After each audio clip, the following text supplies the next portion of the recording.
Live from Minnesota, it's the World Championships of Netrunner. Are you excited, Steven? I'm so excited. I'm so ready for this game. This is the game that I have actually been waiting for. This is the game that the meta has been waiting for. We've seen it all the way through the scene, all the way through all the Swiss tournaments, and we land on actually a super interesting bin, spread of Max and Sync against the expected and well-teched Wizard and CTM. This is exactly the matchup that we deserve. Without a doubt, this is the matchup we deserve. And I'm amped about it. Yeah, I am excited too. And, if this is your first time joining us this evening, decide to just, wait for the finals. Welcome. Yeah, it's been fun. You've missed a lot of great games. Some exciting games. But we know one thing for sure. Anarch and NBN are going to be world champions this year. Absolutely, that is going to happen. And NBN, weirdly enough, has always been it's been complained about all the time. It's been always well represented in all of these big tournaments, and rarely, if ever, has won. I don't think NBN has ever locked down in Worlds. No, by the way, it has not won Worlds before. Not once. After all of our complaining, not once has NBN won Worlds.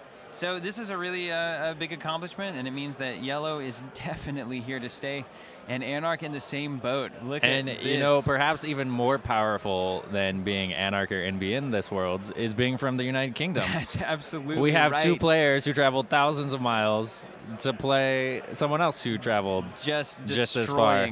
Just absolutely destroying, and this is a clear message from the United Kingdom to the rest of the world. We know what we're doing when it comes to Netrunner. They know Netrunner. They've got some great podcasts. They've got great players. They've got everything's going for them there. So take note, all of us here and all of you UK fans at home watching. You've done it. Congratulations. You should be very happy. Choose your favorite, as we all will, and let's move into this finals match. Look at these guys facing off. Chris Dyer came in as the 10th seed, Ben coming in as the 3rd seed, and Chris has been literally sitting somewhere. I don't know. For hours. Sitting, he's been waiting for hours to play this game. For this game, for many hours, and now the question is, does he have the edge?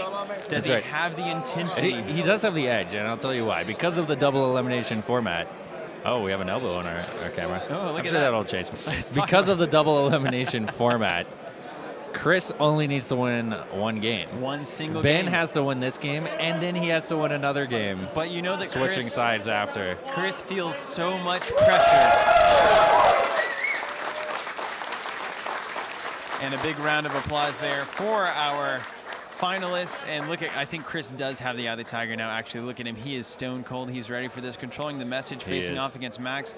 We've seen how Ben can play this Max deck, can slow it down, get the DLRs going, just mill an opponent out, if not steal some agendas on the way. We've seen Ben win this matchup before. We have. He can do it. It was a close game, but he was able to come out on top, so now he just has to do it again. And we saw him, I think he was dealing with NEH at the time whenever we saw him play, so this will be a different kind of game. No, we saw him with controlling the message. That's right, because he was shaking those tags.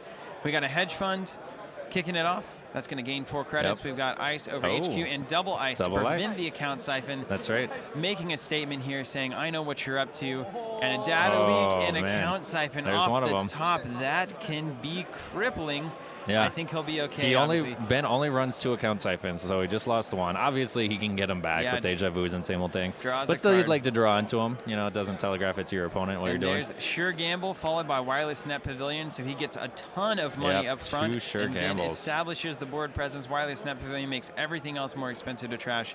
So he's obviously going to set up. And if Chris didn't know it before, he should very well know now that this is a data leak reversal type of deck. That's right. I'm guessing he knew it. And here we have a remote going down and 2 cards in the remote. So wow, putting the pressure on there. That's a strong start. Killer play from Chris. What is that? What any crazy number of things could that be? It could be a Sansan. It could also be like the Mumbad Virtual Tour. So this could eat a lot of credits from Ben right here. First is Scrubber. We pull it up. It looks like smells like Sansan to me. Yeah, I'm guessing it's Sansan. There goes the Sansan City Grid. Is this the Mumbad Virtual Tour? It is. It is Mumbad Virtual Tour and has to cash out so much money. That is a rough economic hit. Does he shake the tag? He has to. I think you have to shake the tag here. Ben loves it. Ben loves it. Yeah. I don't know. I mean, man, he just lost all his money. You know that double hedge run start? Yep. It's gone now. This is a different Ben than I've seen, right? So he looks more relaxed. He looks like he's he's taking it a little bit easy. Is that going to work in his favor ultimately? Has he lost a little bit of his edge here coming into this match? Because Chris is all business right now. You can tell that he's not cracking a smile. He's not really getting any kind of lightness to him.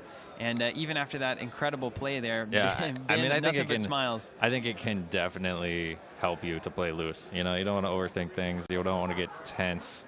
Yep. You don't want to, crack. And so I think both players are going to be a little bit nervous going into the finals. But, when it comes down to it, you're just playing Netrunner. Absolutely. You're just having a good time playing Netrunner. And you've played this game hundreds and hundreds of times before, and so you just have to let your instincts take over. It's very intense nonetheless. He just gave him a GFI. Steals the GFI. Just setting up for the exchange of information. Now, everybody at home, pay attention, because all we need is a small agenda like a breaking news to be played out. That's and then right. A couple of tags on Ben means exchange of information is online. And it's a card that swaps agendas. Doesn't have breaking news or an exchange of information, it looks, at this point. So he's just kind of set up for it. Yeah, exactly. And then he plays does close the ice accounts. And then close That's the accounts. So brutal. And not shaking that tag. Yeah, it's interesting that he didn't shake the tag. I kind of expected that he would. It's classic. It's a classic play that he was making early on and is now not making at all. And there's a fall guy going in, going to protect those assets, those resources. I mean, Ben just might be thinking he's going to play this game very aggressive, keeping the tag. And wouldn't that be interesting? Because he did so well playing very conservatively last time we saw him. That's right. And now he's leaving just a single tag. Seems like a weird It is a little choice. bit weird. I mean, the only card that could really hurt him right there was the closed accounts, but it hurt him, and it hurt him bad. It really hurt him. Are you kidding me? 1 for what, 9, 10 credits? that was a big swing. And Serious Chris is just getting down some ice. That said, that ice might not be able to keep Ben out, especially once he starts dropping a Faust or an Eater onto the table. R&D wide open. We go and see the asset there. Going to trash that. Takes a second tag. And then some money and a daily cast. It's interesting, even installing a daily cast here when you're tagged. Like, you are tagged, but Wireless Net Pavilion looks okay, right? Yeah, Wireless Net I know, but if I'm Chris, okay. you could just start trashing the Wireless Net Pavilion. You do. And then the fall guy goes. But, you could just try and, start eating away at those a little bit before it gets, even more. Yeah, a little out of control, and the DLR comes down, and then it's really hard to get through them. All right, we got another one going outside of that remote ice, so a new remote server out there. We've got another piece of ice coming on R&D. That goes the same old thing. Same old thing. A lot of these tools being wrapped up right now. Yep. So gets his 2 credits from Daily Cast. Yeah, it looks like Ben has a Rumor Mill, Account Siphon, Deja Vu, a couple other cards, maybe a Retrieval Run. Here. He hasn't yet seen what is happening on HQ. And a DDoS as well. DDoS is great card if he wants to get in for an Account Siphon or something like that. And now making sure that those daily casts were accounted for, which they were. Right. Looks good. 2 tags and still. He has the 2 tags, but he's not worried about Boom. I assume he knows Chris's list, and he knows that he's not running Boom. So he doesn't have to worry about just, getting flatlined here for the game. That's true. He's got to watch out for things like psychographics, closed accounts, exchange of information. Yeah, those are kind of the three cards that could come out and hurt him with those tags, and they're bad. As we saw with the closed accounts, they're bad. Exchange of information is even worse. I'll tell you one thing: psychographics has won so many games recently. It is, if ever it was the card, I think right now it's one of those cards that is just having a huge impact on the meta. You can't go tag me, even though all these new beautiful runner cards want you. Obelisk just makes you want to go tag me so badly. You're running Account Siphon, and then all of a sudden, you're 8, 10, 20 tags in, and the game is over. So you just got to watch out, and Ben being very careful about what he plays here. He is. Sitting on only 2 credits and 2 tags, not ideal. No, looking at some Deja Vus. He does have a little bit of drip from the daily cast, so he will continue to get economy from that source. Chris has really taken over this game, Lucas. He has, but asserting himself. Those 7 credits, they go fast. They do go fast. They go fast. Ben has the scrubber on the table. But even just the psychology of what this board is looking like, he just came out and did it. Yeah. And I feel like he just gave up the GFI, just like, you take this for now. I'm probably going to take it back later. So Ben checks it. Yeah, that's a Cincy Actors Union, and just takes another tag.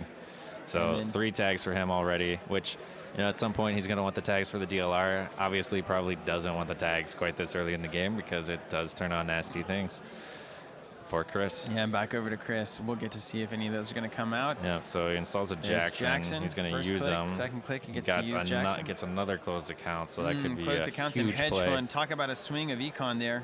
Yeah. Is he going to close him out here? I like to do it for 4 sometimes. I would probably wait. He's going to wait, yeah, because it's only going to get better. Yeah, most likely.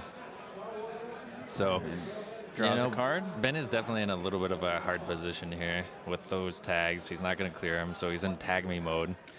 It looks like he is... Did he drop it? Was that the siphon? Yep, it's happening. I think he did DDoS into siphon here, so he can't res the outermost piece of ice. There's the he resistor. Has the resistor, which is a trace. Strength 3 trace. Trace 4, so that's going to keep him out. That's kind of unfortunate. Yeah, next run is going to be R&D. Siphon did not go off. Going to see a card here. Yep, so I might as well take advantage of that DDoS. All right, it's a Mombat virtual tour. And then he runs. There's the data leak. The scrubber for it, so yep, and there's the data leak. So we will probably begin to see some milling starting next turn. Just start knocking those cards off the top of R&D with the data leak reversal. So Chris has to really look at this hard and figure out how he's going to take the rest of this game. Where is he going to go? How's he going to get it done in time before that DLR? And he's going to start trashing. He starts trashing. I think that's a good move. Like, you don't want to just leave it on the table. Chris is playing this so well. I cannot even describe to you how impressed I am with his play right now. This is some of the best court play that I've seen. It doesn't seem like much. It seems very subtle, but every decision that he's making is spot on. If you're Ben, do you decide to, maybe take another poke at R&D here? There's only 3 credits left on the corp side. No, I don't know. There's also that card sitting out. There's Jackson. And the remote. And a Jackson. Joshua, yeah. You probably want to at least check that card in the remote, make sure it's not a Cincy Actors Union. Fall guy comes in. Or a commercial bankers group. Yep, another fall guy on the table. Yeah, so Ben fighting for this setup here. He's really fighting for it. Going to continue to keep that wireless net pavilion on the board. So they're now playing a little bit different of a game. They're playing the game of DLR versus trashing those resources. Yep. And I like Ben making the statement there. I am going to get this fall guy back and make you pay for that again. I'm going to keep this wireless net pavilion on the board. This is my late game option, and not sacrificing and freaking out early on. And here we have a lot of cards going down, and those are going to get discarded. Looks so good.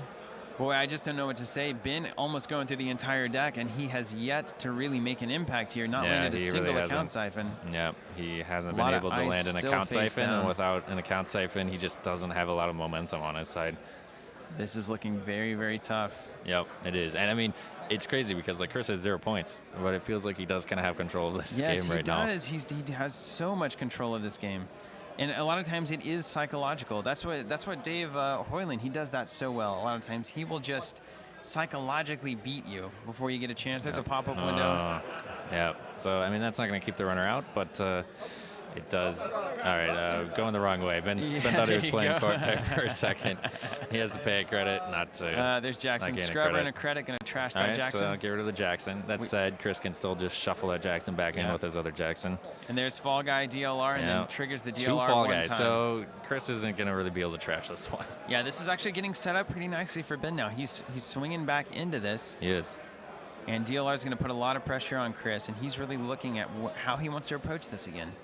Does he want to continue to try to play this game? He has an exchange of information and a closed accounts in hand. That said, the exchange of information not going to be handy until he starts finding his breaking news. Yeah, that's absolutely true. And he hasn't, and that's pretty amazing, actually. Yeah, I mean, he is running Sansan, so he could potentially, advance out the Beal or the Astro. Obviously, you'd want to get the Astro first. Yeah, not a bad idea. If you can. Seems like Ben is in a position where he can't really afford to check assets. So you could, if you had the money, you could put his Sansan down, close his accounts out, and be pretty safe.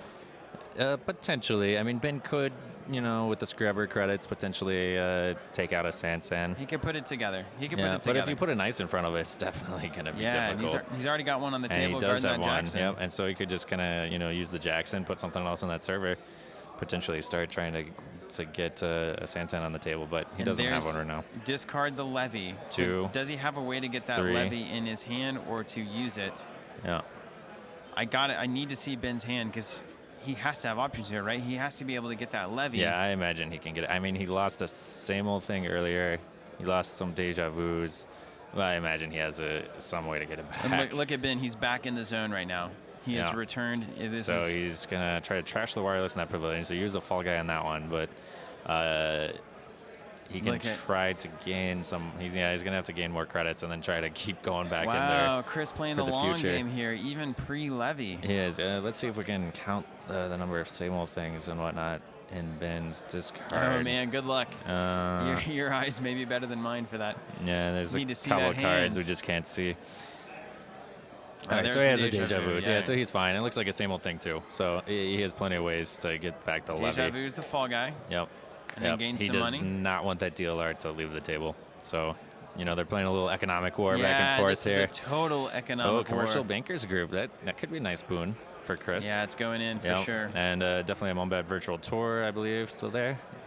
So that's just a nasty server. Yeah, that is going to be pretty nasty. And he's trying to trash the wireless net pavilion, save with the fall guy.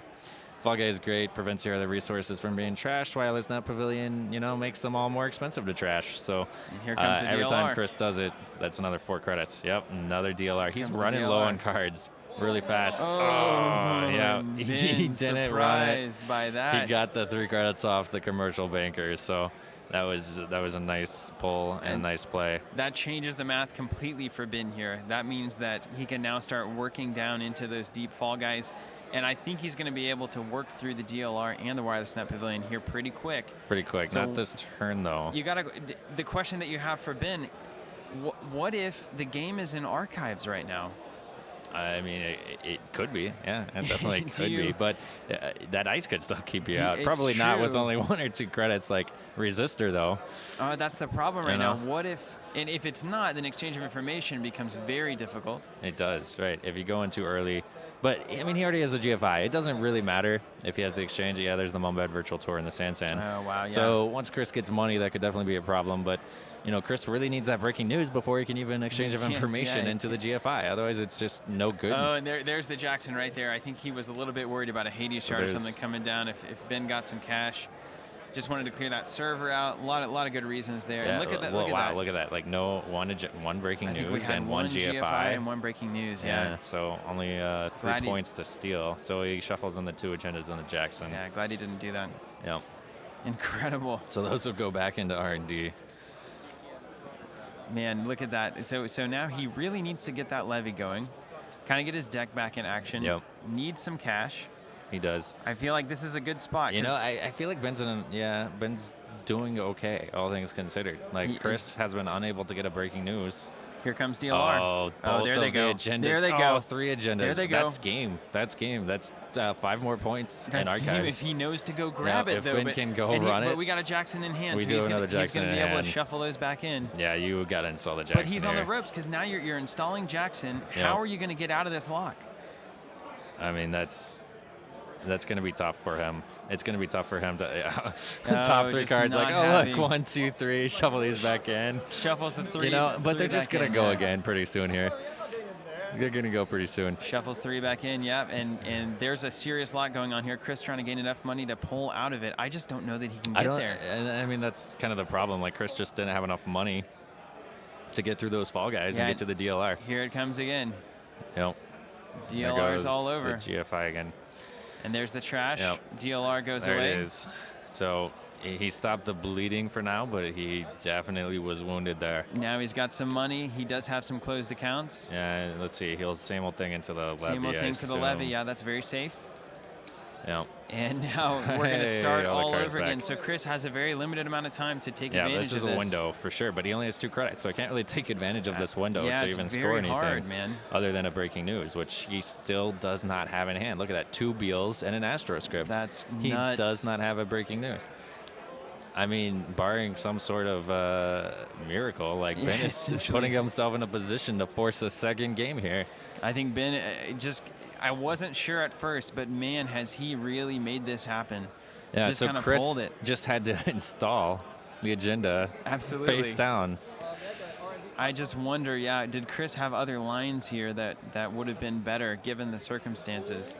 He tried to pull out of the DLR lock there, and he just didn't make it in time. No, he didn't. He just didn't have enough credits. Yeah, I mean, it'd be interesting to go back and kind of see, when his credits started to just fall, because like Ben didn't even land to count siphons. No, it was all about trying to trash, and there's siphon, DLR. Oh man, that's just a dream. Yeah, that's a great hand. There goes 2 siphons and another DLR. So you could trap both DLRs and mill a couple times here. Yeah, you'd have to get a credit, R&D, DLR. Yep. And that's what we're going to see here. Exactly. There's R&D.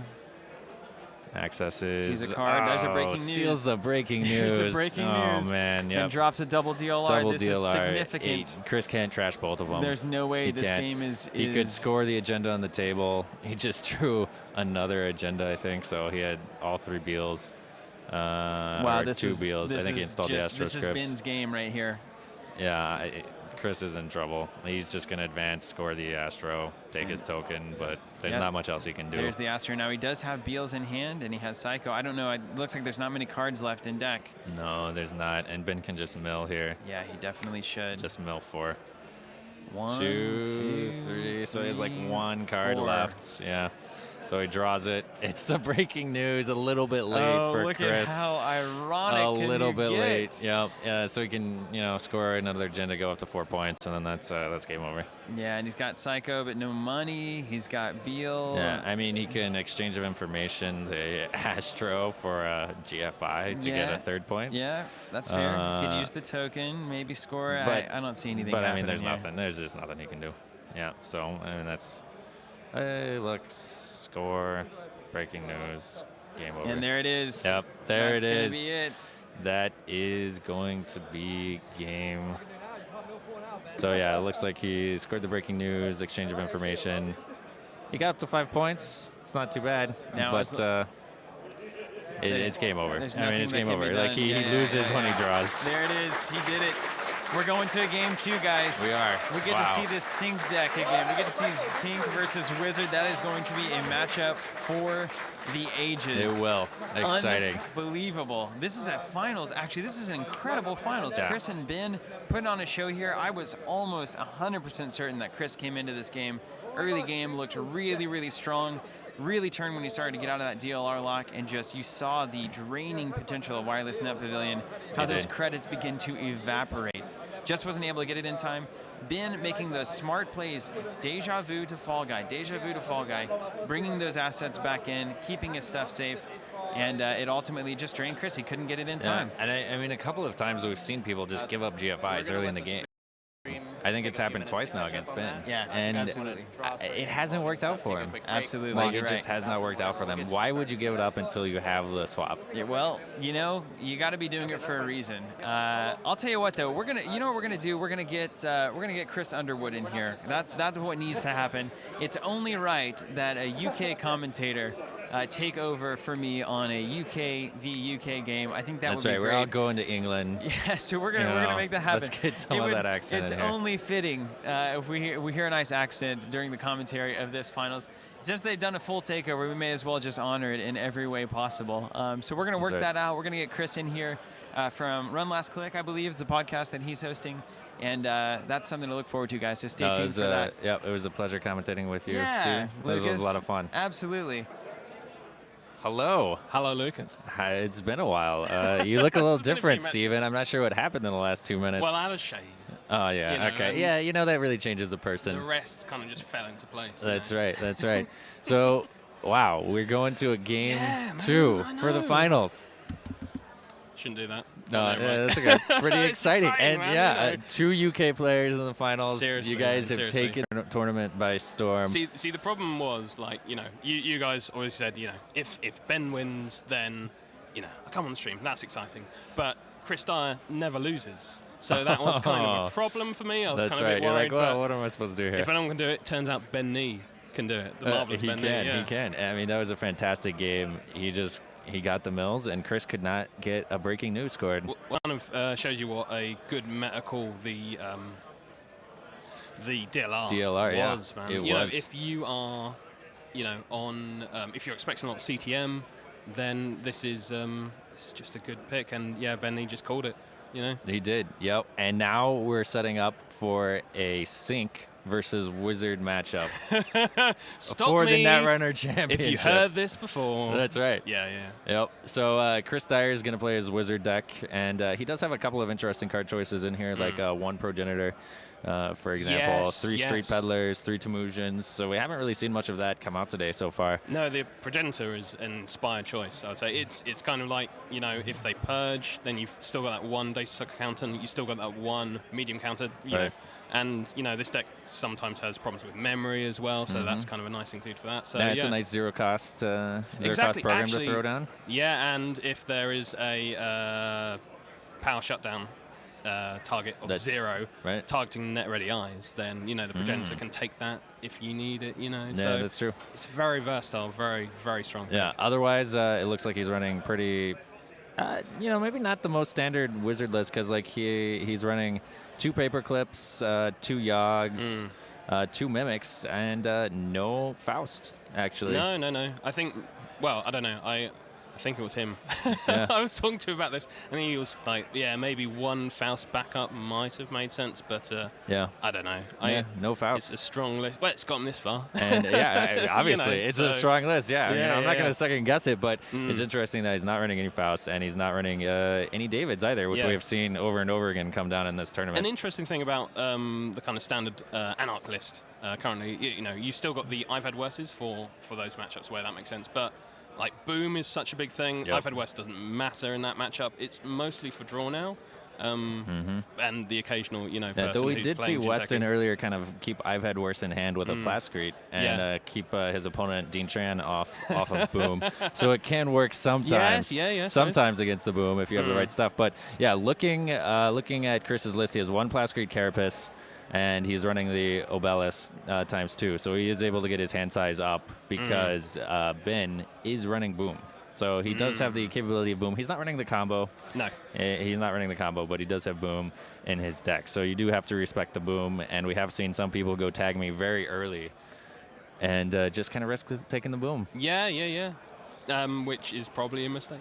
I think in most cases it's probably a mistake as well. But, you still got to draw into it and you still got to play it. So I think the 24/7 is the card that I'm kind of scared of. Scared of. There we go. Yeah. English. My first language. Didn't you guys invent that language? So? I don't know. I don't know where that's come from. But, who knows? There you go. Yeah, I guess we speak American over here now. Yeah. And in Minnesota, you speak more Canadian or something. You know what? Coming over, slightly off topic, coming over to Minnesota, I just recently finished watching the first series of Fargo, and it's amazing. Going into restaurants and hearing... it's very good, but also, the accent is, like, real. Right, it is real. Really cool, Yep. The further you get outside the cities, the more you're going to hear the you betcha. You betcha. Yeah. You betcha. Oh, I love it every time. But yes, getting back to Sync. Sync, obviously, a strong choice when tags are kind of king at the moment. You got those cost 3 to remove tag. You got when they go tag me, you got the option of just trashing resources, and there's some very strong resources around. That's right. And so the players are shuffling up their decks.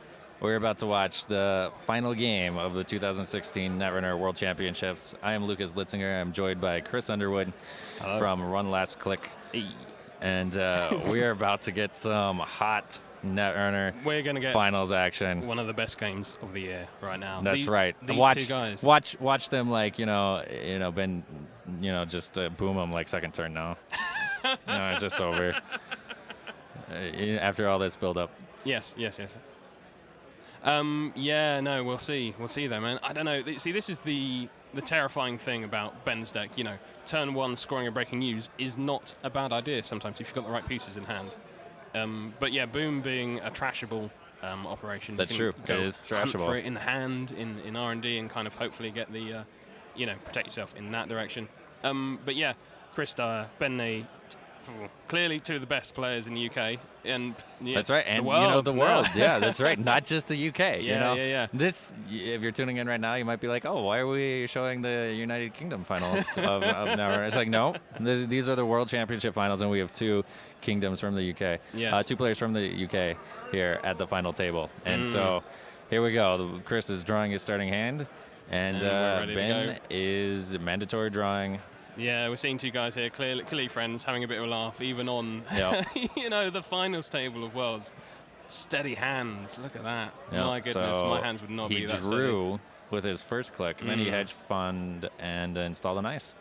Interesting choice. It looks like he has a Jackson Howard in hand, Archive Memories, GFI. Can't quite tell what the other two cards are. He's got Quantum Entanglement as well, which agenda that will score itself yep, for the corp. Quantum predictive model. Yeah, yes, that's exactly right.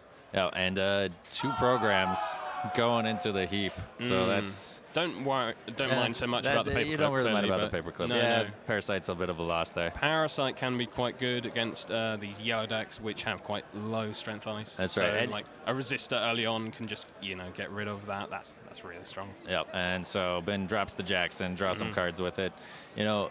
Economy is so important in this game, and I think both players are going to want to try to get their credits up early, especially in Chris's side, because if you fall behind and you start taking tags, you're just not going to dig out of it. Yeah, sure. I don't know if there's anything, looking at his deck list quickly, there's nothing specific about tag removal in his deck. He's got no networking slotted or anything like that, or paper tripping. Yeah, exactly. Like that. No kind of outside. Yeah, and he's not running the account siphon either. So like his wizard deck is a bit different than some of the ones that we've been seeing up to this point. Yep. Ben overdrawing there, putting ice in the deck. He's kind of feeling like he's got 24/7. Yeah, so only one Archangel, I suppose, and 2 agendas. He's trying to cycle That's through right. some stuff. So he'll cycle them. He'll shuffle them in with Jackson. Chris is running Employee Strike, but he is not running Rumor Mill. So no worries about the Jackson turning off before you use them in this game. No. It's always interesting kind of watching people know what the opponent's deck is. One of those. Because, they know what's in their deck. They know what's in their deck. They're kind of guessing what's in their hand by how they're playing, the way they're acting. That's right. They start to predict everything that their opponent has, everything that their opponent might have, why they are making the choices that they make. Exactly. So Ben goes ahead and uses the Jackson anyway, just to get those agendas back into R&D. He might not know that Chris isn't running Rumor Mill. And it's kind of, with so many decks kind of running around, it's hard to remember. It's hard to remember exactly which variant of wizard you are facing. I think that little smile as he kind of shuffled his deck. Oh, yeah, you don't have Rumor Mill, do you? Maybe I didn't need to do that. It's a good habit to get into up to this point. It is, yeah. So another paperclip hits the heap. And then there's an Obelisk, Street Peddler, and Liberated Accounts, I believe. Yeah. I think another thing to note as well, Chris Dyer has had 3 hours to kind of sit down, relax, chill out, whereas Ben has kind of been he's been playing all day. Yeah. That's right. Just gone through one world-class game into another one directly. That's right. And I didn't see all of the cards that went down on that Street Peddler, but I did see a Mimic. So that could be a big pull if he runs into a Sentry Turnpike, in the future. Data Raven is such a pain to deal with. Data Raven is a pain until you go tag me. It's going to keep you out. And then, might as well not be there much. Yes, exactly. So hedge fund put a pop-up window in front of R&D. So, Ben's just going to keep making economy. He likes to gain the credits, and he likes to ice up. What Chris wants to see, he wants to see the breaking users. He wants to score all the breaking users. He does. That kind of neuters Ben's deck. Yeah, breaking news turns on so many brutal cards, but haven't seen one yet. So they're in there. They're in R&D, and he could get one right here. Let's see what it is. First blood. Are we seeing it? Yeah, maybe. Come on, Chris. Sort it out. All right. It looks like he's going in. He has an Obelisk on that Street Peddler as well. Yeah. Oh, does he want to install the Obelisk before accessing? Perhaps. Bit of a question about that face down card. Where did that card come from? I think Damon is now looking at it. I think but it's all fine. It turns out it's all fine. Yeah, whatever it is, it's not a problem. All right, good. Phew. Data Raven. So no agenda there. Hasn't. Well, this being an all Brits finals, it would be a Data Raven. Raven. Okay. Yes. Thank you. Thank you for the correction there. Yes. But you got the medium in there in Chris's hand. He's only got to get through a pop-up window, and you don't really want to run through a pop-up window 4 times because that's a free hedge fund, basically. Yeah, that's a lot of economy to give your opponent. Maybe he wants to look for Did it just draw the Employee Strike? Now, would you actually play the Employee Strike, though, against Sync? Or do you just kind of, pretend like, you don't really care? I don't know. I mean, it disrupts their plans, obviously, and if you're planning on running through like a Data Raven or something like that, then maybe that's a good play. But but they just score breaking news, and it's just it's gone. Yeah, it's just kind of gone. Or they play one of their currents. I think he discarded it. Yeah. I think that's fair. I think that's sensible. I don't know. It's great against controlling the message. I think Ben's not a little really. bit less than sync.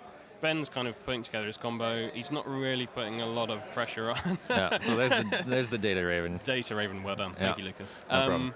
So yeah, bounces off that, and then what we got here? Turnpike. And little does Ben know there is a mimic on the Street Peddler. That's Will right. he pop it? Yeah, probably not here much comes. reason not to. So that'll only cost him 2 credits to install and 1 to break. Does he have? He does have to pay 1 when he encounters it, though. Still, that's true. So it still costs him a little bit. No agendas in HQ, so not much risk of this game advancing too much from this. But that's it, Chris. Information, doesn't know that. Information is always helpful. Roll Snake Eyes. Trashing Jackson Howard. That's a good pull. That's right.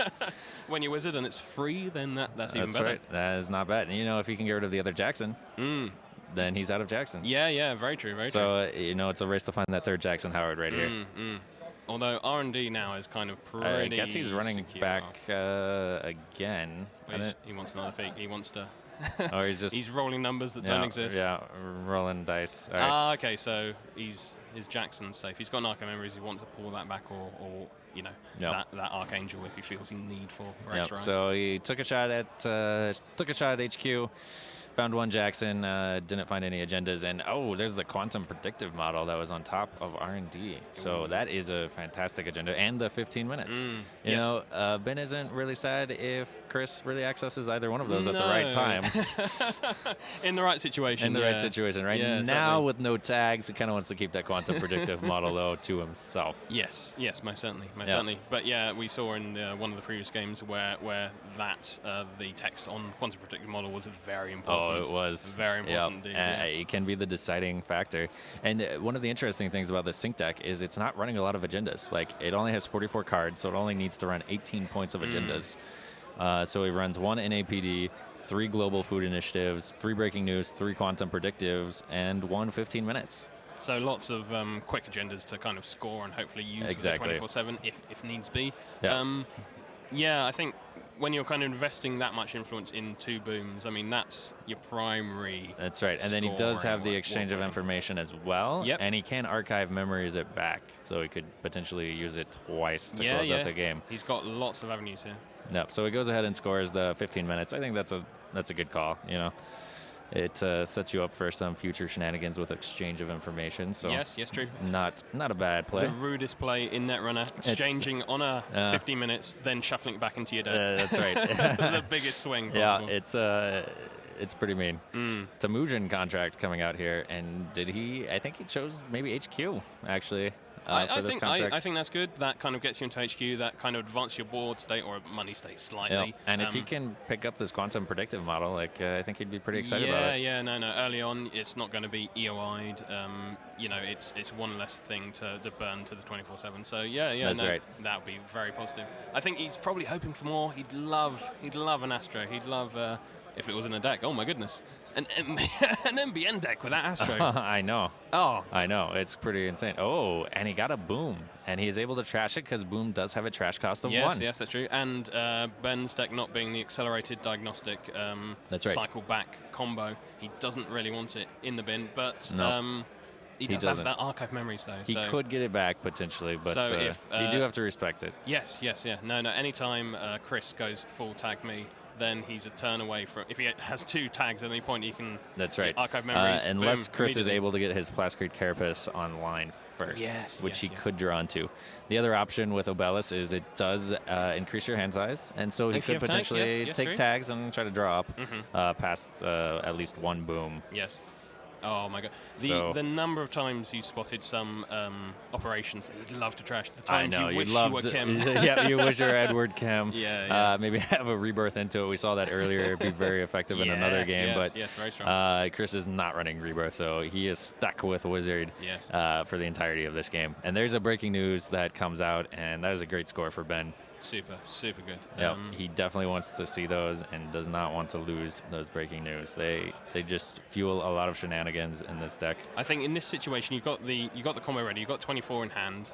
Chris knows he has 24. He does. Has he seen the archive? I forget. I don't think he's seen the archive memories. He hasn't seen the archive memories. So he doesn't necessarily know that he can go back and get the boom. However, the problem is boom is a double. Yes. So you can't necessarily 24/7 archive and boom all in one turn. Ooh. Oh, that's a nice pull. That is good. That is strong. Yep. So there's one of Ben's win conditions potentially going to the other side. I think it is. Yes. If you do archive memories for the boom in one turn to use it next turn, that's a pretty big sign. You don't have to have made it all the way to Worlds Finals to kind of understand. Exactly. So you'd like to do it in one turn if you can. Ideally, yeah. But I don't see any biotics. Yeah, but he could like also. And there's the GFI. Oh. So, no tags yet. So Ben can't actually exchange of information yet, but he could 24/7. Use that to get rid of the 15 minutes. So give him 2 tags with the breaking news and then flip it. Yeah, theoretically he's on full right now. So if he can score another 3, then that's a quick. Well, he would have to lose 1 point for getting rid of the 15 minutes. So then he'd be on 3, but you would be able to at least take that GFI back. Yes.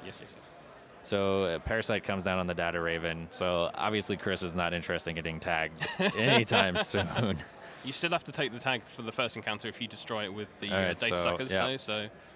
So the archive memories is going to get the Jackson Howard, and he'll install that draw. Looks like he drew into maybe another GFI. Is he thinking he's feeling pretty vulnerable on R&D and maybe wants to draw into some decent ice? Yeah, perhaps. I don't know. I mean, I think that Parasite is going to sit. Probably. I mean, it's tough with the data sucker. You can just blow it up. So he might be trying to get some ice. Back maybe into economy. He's HQ. only on. What was he on? He's on 3 credits. Yeah, he doesn't have very much economy, sadly. Like Chris is sitting on, like 15. Yeah, well over 10. Yeah, so that's a lot of money. And there's the Plascrete. So an audible. Yeah, you hear that from the audience. Right so that's definitely closing down one avenue of victory for Ben right now, getting that Plascrete down the table. A single boom. Which I don't think he can do more than one with his deck. No, I mean, that said, Ben is running Observe and Destroy. So yes. If Chris gets under 6 credits and is tagged, that Plascrete might not save him because he could Observe and Destroy it and then boom anyway. No, very true, very true. I don't know. From this point, I think something would have to go very wrong for Chris to get to there. It might. We'll see. And it we'll looks see. like he just drew. Is that the other boom? That might well be, yeah. Yeah, it looks like the other boom. Kind of ironic to draw it right after you see the Plascrete drop onto the table. But I mean, and the artwork with a whiz on the front being boomed. I know. This is the last chance that I have to see this in this tournament. I've been waiting to see Wizard get boomed, and it has not happened. There's been so many opportunities. Yeah, so many ripe opportunities, but none of them plucked. Lucas. That's right. Yes. Yeah. So the Plascrete came down at the right time. That's for sure, because otherwise we could have seen a boom. Yep. I mean, yeah. So that the main avenue is closed off, but we still got EOI. We do. Yeah, we have an EOI and Observe and Destroy. Yep. Though Chris has a lot of credits right now. So yeah. So Chris has been playing this so sensibly. He's kind of taking his time. He's very calm. That's right. He's not going tag me too soon. Yeah, I mean, it's like a thing that he's known for in the UK meta. He doesn't make mistakes. Right. He just plays. It's one of those things about really good players is that, very steady. Very steady, very steadfast. And if there is a decision to be made with a choice, they will normally make the right one. And that is what separates. And that's why he's here. Yeah, that's why he's here at the final table. So it looks like the 24/7 news to give 2 tags into the boom. Oh, he decided to trigger the boom. Interesting play. Does he want to clear down the Plaz? Clear out the stuff, kind of wreck maybe set up Chris's day a little bit. Set up for a future one, then shuffle the tag back in with Jackson Howard. Because Chris only has the 1 Plascrete, I think. So. Well, he's still got the 2 other breaking users in the deck. So maybe he's thinking that's my best option. So he's gonna lose. man, you lose 3, and that's, I think I can't see exactly how many cards he had. All right, he's just getting rid of the plastic grid entirely at that point. If you can save If you can any save on the 2 of plastic them, grid, that's great. But if you can't save 2 of them, I think he decided he might as well save the rest of his cards. Yeah. So he'll keep. You can always draw up, though. That's the thing with this. I feel bad questioning Chris Dyer's plays. Yeah. He's a much better player than me. I But think at the it same was the time, right call. You think so? Why? Yeah, Why do you because think that? if you could have saved two counters on the plastic grid, it could save you from a boom if you have 5 cards in hand. But he couldn't. He only had 4 cards, so he'd have to take at least 3 of them. So the most he could save is 1, and that's not going to save you from the boom. Yes. So might as well save his cards. Maybe he can save the Temujin or something and get more money. Otherwise, the plastic grid's going to sit there with 1 counter, and it's not going to do you any good. Okay, basic maths. I forgot about basic maths. Yeah, Thank you. Thank you it for does that, come in Lucas. handy every once in a while in this game. No, my day-to-day job, maths, is not a big part of it. So yes, I assume card designing, card developing, maths is come used into play a little bit occasionally. Okay, every once in a while when you can't avoid it. Yeah. So I think Chris is still in a decent position though. He's in an okay position until those, until those booms come back around. Then he's in a bit of trouble. But then he has 1 deja vu in his deck. Yes. And did we see it? Like I don't remember seeing it. So maybe he can deja vu the plastic grid back into play. But eventually Ben is probably going to have an opportunity if this game goes on long enough to get off another boom. Yeah. That said, Chris can always try to access it and trash it first because it does have a trash cost. Yes. So there's counterplay there. So Hunt the Boom is a fun game to play. That's right. Yeah, where is it? Right now it seems to be in R&D. But one would assume. And there's only going to be a pop-up window. He hasn't run and but then destroyed. running through a pop-up window four times in a row. That's not great. You don't want to do that. Yeah, you don't want to do that. You don't. It's true. What makes it such a strong piece of ice is that it's kind of quite innocuous in its ability. You can always get through if you really need to. But until you have something like a medium on the table, you don't really need to run through it 4 times. You really just need to run through it like once. So here he's going to go into R&D. Yeah, blow up the Data Raven. Takes a tag though, right? Because he's counted. He does take the tag. Yeah. Yep. And did he take the tag? Maybe he's already going to clear it. I don't know. Well, I mean, but that's important with Quantum Predictive Model in the deck. Yeah.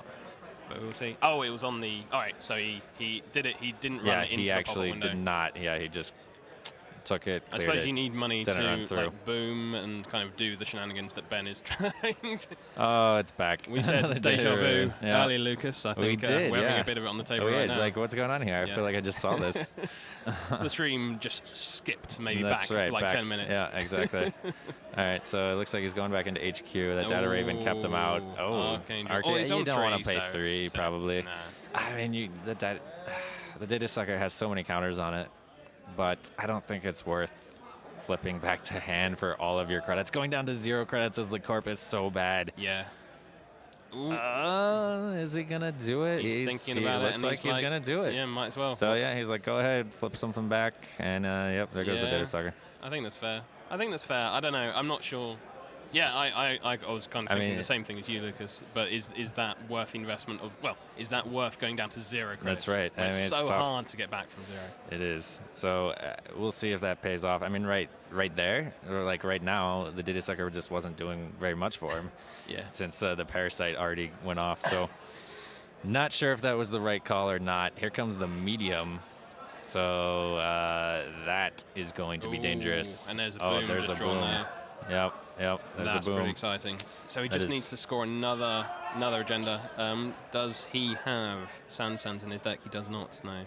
Yep. So looks like he's going to run back into HQ. Mm-hmm. Yeah. So he's kind of relying on Chris getting in. All right. So man, 5 points. 5 points. That's getting really dangerous for Ben. That's pretty real, right? Yeah. There. And at this point, like, exchange of information would be nice, so you can take some of those points away, flip the breaking news, but it does kind of shut off your boom combo a little bit. Yeah. Since you're going to want the breaking news to potentially play the boom again. I don't know. I think Chris's line on this is a good one. He's kind of concentrating on R&D or trying to make it easier to get into. That's right. He's kind of dealing with the Data Ravens in kind of the most sensible way possible. possible. And he's going back into HQ again. When it costs you 2 and you've got that much money, and boom's an effect, it's worth looking. Archangel. Does he do it? I don't. You can't do it again. No. There's no so. tokens. Yeah, I mean, if you had something on the medium, you probably do it just to slow him down. But in this case, I don't think it's worth it. No, I don't think so at all. No, I don't see really what you gain from here. Like, you're poorer than your opponent. Ben Hanley has 3 credits. Chris has 9 credits. So it's not like you're winning the economic war by doing this either. The other nice thing for Chris here is he does keep getting draws off the Ovalis by running into HQ. Yes. Which will be good if he gets his Faust out. Wow. It looks like he's triggering it again. Or no, he doesn't have Faust, sorry. And he's bouncing. Yeah, he does not run Faust, which is very interesting. 3 for the Mimic, really. Yeah, exactly. So, yeah. I don't know. I don't know about either of those Archangels. Lucas, there's £5 on the table. Who you putting it on? Man, I'd probably put it on Chris at this moment. Yeah. Why? Why is that? Because Ben has no money, and he has 1 point. And you to need 5. money to win. You need money to win. Money equals a win. That's right. I feel like Chris is in the stronger position here. Like, he can always just kind of run through and access a bunch of cards going for those last 2 points with the medium. Yeah.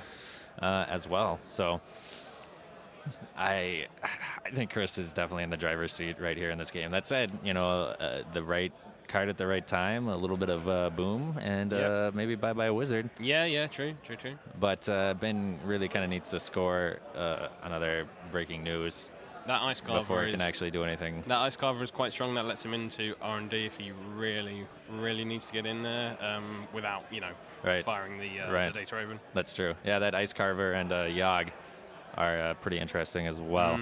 So I think what he really wants, he wants a Parasite, so he can get rid of the pole window. I think that's really what's keeping him out of I could see that, though. Yeah, because he doesn't want to give Ben too much money, because Ben just doesn't have money. So why would you run through the pop-up window and give him money and then potentially whiff and put yourself in a bad position? When the corp's poor, keep them poor. That's right.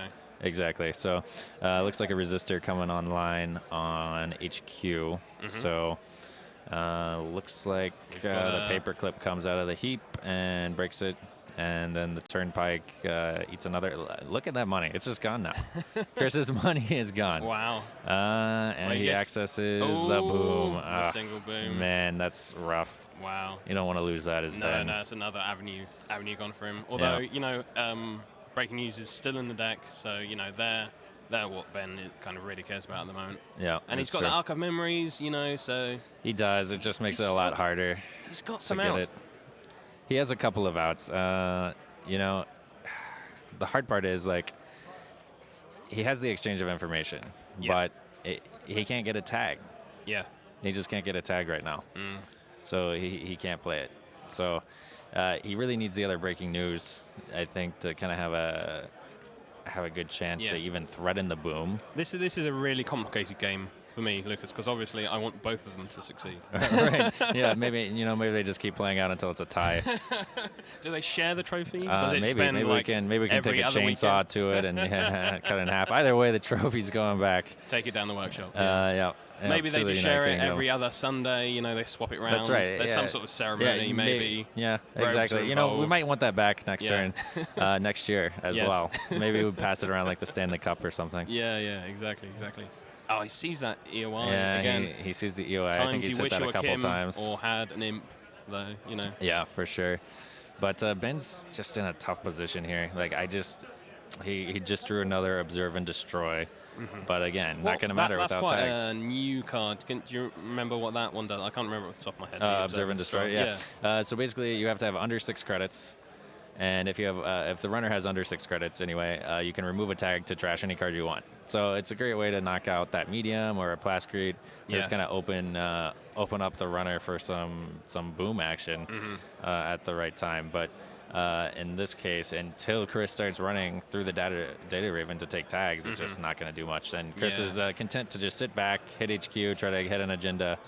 Hard-hitting news. Or a boom if he's got the other boom. Then or the other boom. He's quite happy to kind of hit that. He's building up the data sucker tokens, so the Yogg will get him through. And the Archangel. That's right. And the hard-hitting news would be huge here if Ben had more money. Yeah. But he just doesn't have the money to drop it and put all those tags onto Chris.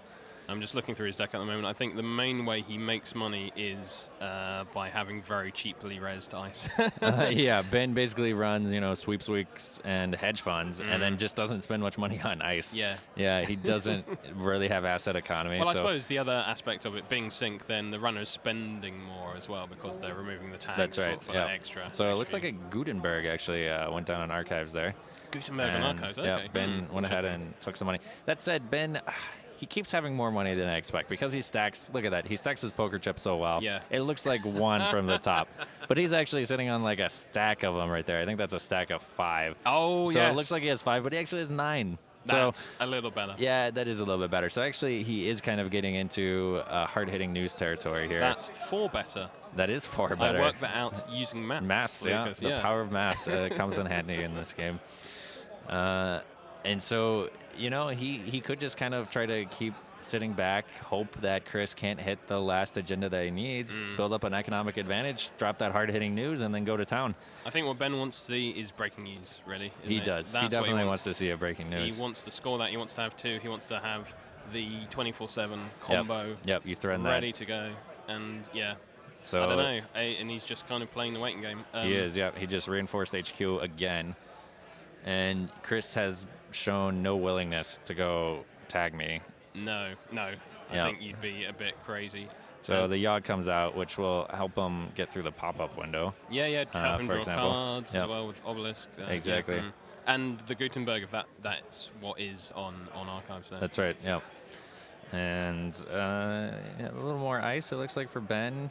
More Data Ravens, maybe? Yeah, it looks like he's... No. He wanted to go for the sweeps week. You just kind of assume. You just kind of assume that the runner has like 5 cards in hand, and then you're like, wait, you have like 3? Yeah. Oh, no. Well, I mean, sweeps is very strong against Obelisks when they're floating tags as well, because then you're drawing up, and then you're getting even more money. That's right. Yeah, you get more than 4. So it looks like Ben just reinforced R&D even more, and then took credits for his turn. Yeah. Second resistor. So... Chris can break this, and he does break it. It just costs him a little bit more. But the nice thing for Ben, he doesn't have to pay anything for that. No, another Data Raven. Yeah. I know Chris is really fixated. He thinks he must have drawn some agendas by now, and actually, I'm a bit surprised he hasn't. Yeah, I am too. To be honest, they're coming. Yeah. They're in there somewhere. That said, there aren't a lot of there aren't a ton of agendas that are worth 2 points. No, because we've got the 3 food in there, so the density is quite low. That's right. So, I mean, what even if Chris hits another quantum predictive model, like that only puts him on 6. So he needs an APD or the last GFI, I think, to win by pulling 1 agenda. So it'll probably take 2 accesses if he can't hit one of those for sure. I mean, does Chris want to maybe kind of just wait, build up money, like 2 mediums, and then kind of how much memory is Obelisk? Is that 1 or 2? Obelisk is 1. Is 1, okay. Yeah, so let's see. He's at unless he gets rid of the sucker, I suppose. Yeah, he's at his limit right now.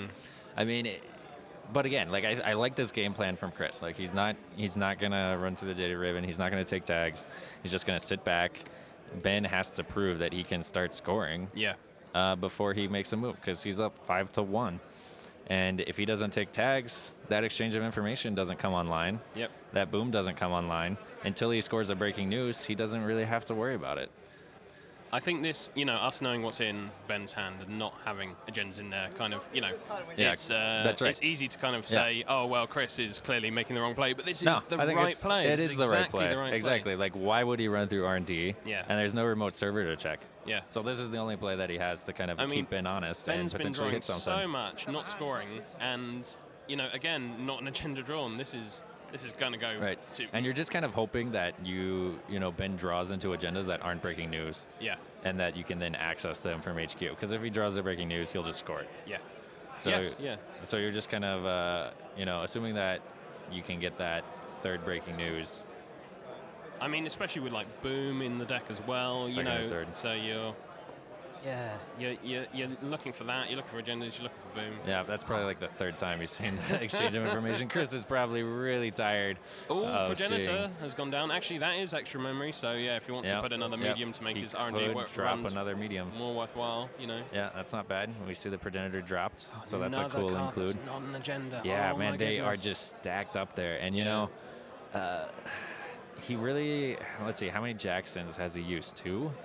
I think he's used 2 Jacksons, so he has like 1 Jackson left. So, yeah, if he starts drawing agendas, like he could be in trouble. But he hasn't drawn them yet. No. They're just there's the last Jackson. So yeah, he's getting more money, and now he's gonna hard hitting news. Okay. He finally has the economic advantage that he needs to get the hard hitting news out. It looks like he has about 14, 15 creds, but I think Chris can just spend his whole turn clearing them. I can't tell, though. I can't really tell how much. I think Chris has an... Oh, no, it's sync, isn't it? So he needs, that's true. 12? 12? Yeah, I don't. Does he might he have not quite have 12? enough. 5, 6. He might only have like 9 or 10. So, yeah, he might not be able to clear these. And I suppose if he goes down to below 6... Look. No, he has 13. No. So he can. So he can, could clear him. but it's expensive. That's a massive, massive hit. Yeah, I think he for just... his tempo. And it looks like he boosted the trace a lot. Yeah. So I think you just kind of take the tags here. I'm guessing he boosted it to about Well, he's getting 13. his tags out. That's a bad sign. Yeah. Yeah. He's going to take it. So in a way, this is almost like a reverse vamp from Ben. Just like, here's all my money, and now you're gonna have to take all your money or keep the tags. Yes. You know. Quite. So it is an interesting decision for Chris, but I would remove the tags. It's an interesting choice. You're going to think about it, but not for too long. Yeah. There you go. Yeah. I mean, So do you get back up? it just kind of reset the economy of the game there. I think this is the... And there's the breaking news. There's the breaking news. Scored. Oh, my Scored. goodness. Yeah. Easiest Done. decision of Ben's entire life right there. That's my right. My goodness. Yeah, thankfully he had enough credits left over to score the breaking news. And also, Ben's probably thinking, like, I have sweeps week in hand. I can probably recover my economy a little bit faster than Chris can. Yeah. I mean, if Chris is on... Well, he is on Temujin Wizard. We're seeing a bit of the weakness of it once later in the game if you're playing a deck that doesn't have remotes, you've iced up all centrals. Right. Chris doesn't know what's on archives. That could be anything. That could be, a Cobra or something. Well, or something he can't break. And it's like, what's he do at that point? I mean, if that's a Lotus field on archives, right? Do you know what I mean? Though you don't know until you're on it. You don't. Exactly. Yeah, and you haven't seen. I mean, you've seen booms, but you haven't really seen much other influence come out of his deck. So you don't know exactly what else. I guess in Global Foods.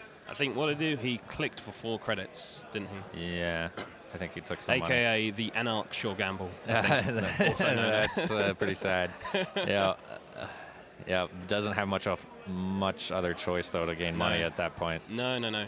I don't know how many cards he has. I don't think he has 5, which I guess is why we probably haven't seen the sweeps week come down from Ben. But Ben is clawing his way back in the game. Like, he's actually in a stronger position. I think that £5 that you put on Chris a moment ago, Lucas, might not be as safe anymore. It might be bad money. Never count out Ben Nee. That's a popular saying we have around my parts. Yeah, I can see why. Like, yeah. Man, he's clawed his way back into this game, and it feels like the tempo of the game has slowed down to such an extent that, like, Chris will soon have to decide if he's just going to try to run through that Data Raven. But there's 2 more ice now in his way. Yeah. Like, he might not even be able to get through. This is such an interesting game. We thought it was going one way, and now it's kind of just swerved in the other way, and just like that one hard-hitting news, the fact that Ben just didn't happen to draw agendas, and he's still not drawing agendas. I guess he just doesn't have that many in his deck, but still, this is. I mean, can you see the size of his R&D, Lucas? Can you see the size of it? It's pretty low, and there's a lot of agendas left in there. So agenda dense. It is. That's denser than a Kendall mint cake. I'll say that. I don't know how dense a Kindle mint cake is. Pretty dense, Lucas. It's probably denser than an angel food cake. Pretty dense. Yeah. Yeah, for sure. So, looks like he's checking archives. Just, is that a move of desperation a little bit? Maybe force the Jackson. I guess he just wanted to force the Jackson. Yeah. I think that he might have discarded some agendas and forced the Jackson. So that was a good move. Try and force the Jackson. Get a bit more information. See what's been gone in there face down. That's right. I mean, do you run as Wizard? Do you run the Jackson anyway? Just to kind of stop that draw from happening? Are you worried about hard-hitting news again at this point as well? You might be. Yeah. Wow, it looks like Ben has about 10 cards left in R&D. 1, 2, 3, 4, 5, 6, 7, 8, 9 cards. Is this So, payback for the previous DLR game? Maybe. Yeah, he is. It is maybe. Like, he is kind of running out of cards, and that medium can be brutal. Yeah. Since there's not very many cards left. That said, quantum predictive models will not be scored by Chris. No. So, that's potentially 2 more points to Ben. And if you take the tags and you... But then if he sees a quantum now, though, running through the data raven, what's going to happen? I mean, the only way... You can avoid it with New Angeles. Wow, he's going to tag. This is it. He's decided that there's few enough cards left that he's just going to go with the medium dig. You know what? Nothing's in HQ. Right, he's like, I haven't been able to hit HQ. Do you, as Ben Nee... Well, he just put down a boom thinking, I'll shuffle that back because that's my win condition, but you can trash that. Yeah, you could. If you're going he might tag. not want to. Yeah, so he's going to try to get 3 cards that are probably not trash pull into R&D. Yeah. Just to lower the agenda density there before Chris goes in and accesses. Two non-trashable ones, and what we got? Yeah, Observe and Destroy gets turned on, so he could potentially, draw those, take out the medium in response. He does just need something that maybe we haven't mentioned. He does just need the 2 points, doesn't he? Yeah. Could this be He just needs 2 points. So he needs the last GFI. Yep. The NAPD. Yep. Or 2 other, like the 15 minutes and the quantums aren't turned on. So he needs like the third breaking news and the 15 minutes then. Yeah. I mean, he's cleverly put himself on 4 credits getting through all that. Actually, that's probably why he didn't break the data raven, because he's like, the NAPD. He knows that's that, true. He knows that he might need to steal it. Yeah. All right, if he sees an NAPD, that's game. Yeah. So, I mean, this could be it. He's going to see just 1 card for this run, though. Out of, 13? So yeah, there's like 12 or 13. There's a few cards in here that win him the game. Boy, here we go. This could be it. For the finals of Worlds. We are maybe about to crown a new Netrunner World Champion. All right, so he's going to shuffle his deck. Yep. Now randomize that. Yep. Randomize that right up. Let's see. He's going to access the NAPD. Oh, my God. That's game. And we have a new Chris World Dyer, everyone. Champion. Chris Dyer. Chris Dyer. The wow. man, the myth, the legend. That's right. Impressive. Oh, beautiful. They hug. Beautiful nice display of sportsmanship there. Man, let's not undersell Ben's achievement, though. No. And fighting his way out of the losers bracket, winning 4 games in a row to 4 make or 5 it games this in a far. row. That's fantastic. Fantastic play from Ben throughout the entire day. Just wasn't quite enough. Forced the second game. Yeah. He forced the second game. Yes. Much to my satisfaction. That's right. That's right. Yep. But it wasn't enough. Chris is our new world champion for Netrunner. heckling in the background, that's right. as is his way. The Dark Lord himself. Ian Birdsall congratulating the 2 participants, and that was quite the game. Wow. Marvelous. Man, that swung back and forth. Yeah, that was a really interesting game, man. Yeah, I think your 5er was safe. It was, When do I collect my 5 pounds? Way to go, Chris. It's in my hotel. I'll get it. I'll get it in a sec. Right. You'll get it in a couple minutes. So wow, that was a fantastic game. Fantastic finals. Fantastic Netrunner all day, really, from all the competitors. So I just want to give a big thank you to everybody who came out to Worlds this year. Yep. And everybody who played, everybody who watched, everybody at home who's watching right now. Man, this has been fantastic. No, man, I'd like to thank Fancy Flight, obviously, for putting on the show and kind of just giving something for us to kind of really enjoy. And I'm not being paid, honestly. That's right. No, paid with publicity. Yeah, maybe a little bit. I've really. It's a podcast. You can download it from the internet. First time at Worlds, just really enjoyed it. I encourage anyone who has the opportunity to come. It's just you meet such nice people, you enjoy yourself so much, and you just get to enjoy Netrunner and the people that enjoy Netrunner as well. So it's good. That's right. So I mean, that was an interesting game. Let's talk a little bit about that final game. Yeah, sure. Basically, Ben early gave up some points. It looked like he was, losing the economic war. Yep. Part of that was because I misread his poker chips on the table. I didn't see all the chips that he actually had. Yeah. But, he was down early, and then he started clawing his way back in. And, Chris played such a good control game. He decided not to take the tags early, not to go in too soon. He kept waiting, sitting back, hitting HQ. And, Ben fired the boom into a Plascrete, hoping that he could kind of recur it. And Chris just ran his hand and trashed it again. Yeah, the problem for Ben was that Chris just doesn't make mistakes. That's a problem sometimes. That's the thing he forgot, that Chris doesn't make mistakes. Right. Exactly. So, like, man, such a fantastic game. At the point of the hard-hitting news, you thought maybe it swung back the other way. You know, Chris was on, like, 1-2 credits at that point, and then, you know, Ben was kind of building back up. His centrals were secure, but he couldn't find the agendas. He needed agendas to score, not, you know, for the points, but to fire off the 24/7. And even that last run into R&D was very risky, because if he goes through and he doesn't get the agenda, like, now you have tags. Yes. And now he has a tag, and he has the Data Raven trace counter as well. So anytime he has one tag, he now has 2 tags. That's right. So it sets you up for the boom. Yeah. It also sets you up for observe and destroy. Yep, certainly. Yep. And in addition, the exchange of information can just start stealing points. So it becomes harder and harder for you to actually score anything. Add 2 food, you know. Chris Dyer.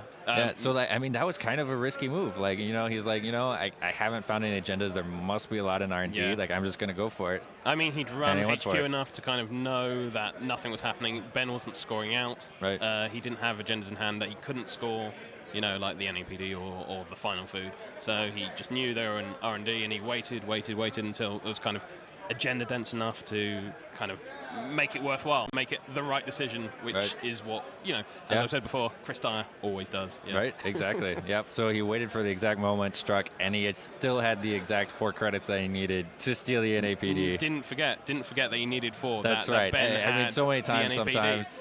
1 out of 13 as well. I know. Well, I guess he had 2. Yes. Oh, I because suppose there's the other NAPD, GFI. The GFI, yeah. But it's still, like, as Ben, you're like, come on, you know, I'll throw in my favorite there. Like, if you don't access that NAPD or GFI, you could give me a quantum predictive. Yeah. Then I'm at 3, then I exchange of information. Now all of a sudden I'm at 5. Within striking distance to finish out the game. No, sure, man, sure. That could have swung either way once Chris went tag me. And that's the interesting thing about, you know, a lot of these NB indexes. Like, it might look like they're down, but until you close out and get that 7th point, you are vulnerable. Yeah, very true. Is there a crowning ceremony coming up, Lucas? Will you see that on stream? Do you know? I don't know if we crown. That said, if you guys crown in the UK, maybe we can put something together. No, we're not really into the whole royalty thing. No. Exactly. I think we just have a trophy ceremony, something like that. So I think we're going to go ahead and talk to some of the players that you just saw and also give Chris his trophy. So Lucas Litzinger and Chris Underwood here. Thanks for joining me, Chris. Signing off. All right. Hello, everybody. I would like to introduce you to Ben Nee, our 2016 vice champion, our runner-up. Congratulations, sir. Thank you very much. Where are you from?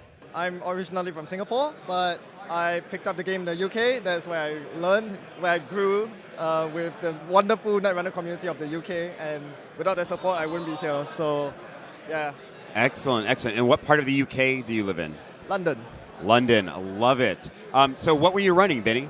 So my runner deck was a DLR, Data Leak Reversal Max, which is, some might call it a degenerate deck. It might not be most fun to play against. A big shout out to Dave Hoyland, who was last year's 3rd place.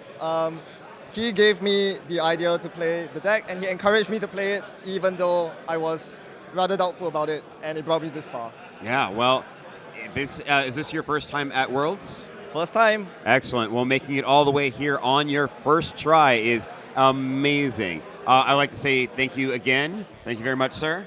It's a pleasure. And hope to see you next year. Maybe next year it'll be your year. And thank you for the wonderful design of this game. Oh, we all thank you. love it. Lucas and I appreciate that. Thank you. Yes. All right, Chris, sir. Congratulations. Thank you very much. I would like to introduce everyone to our 2016 World Champions for Android Netrunner. We have some lovely gifts for you. But before we hand those out, would you tell everybody where you're from? I'm from England. I'm from Devon in the southwest. Excellent. And what were you playing today? I'm derivative, so I was playing Wizard and CTM. Well, you make a meta call, you make a meta call. All right, so is this your first time at Worlds? No, I came last year and had an amazing time. Came with a whole bunch of British people. We all had a great time, so we brought more people back this year. Fantastic. All right, well, I'm not going to hold you. I can tell you have an adoring fans that are just waiting to have a moment of your time. So we're going to go ahead and give you some prizes. Starting off with a trophy. Thank you. Chris, congratulations for being a 2016 World Championship Android Netrunner.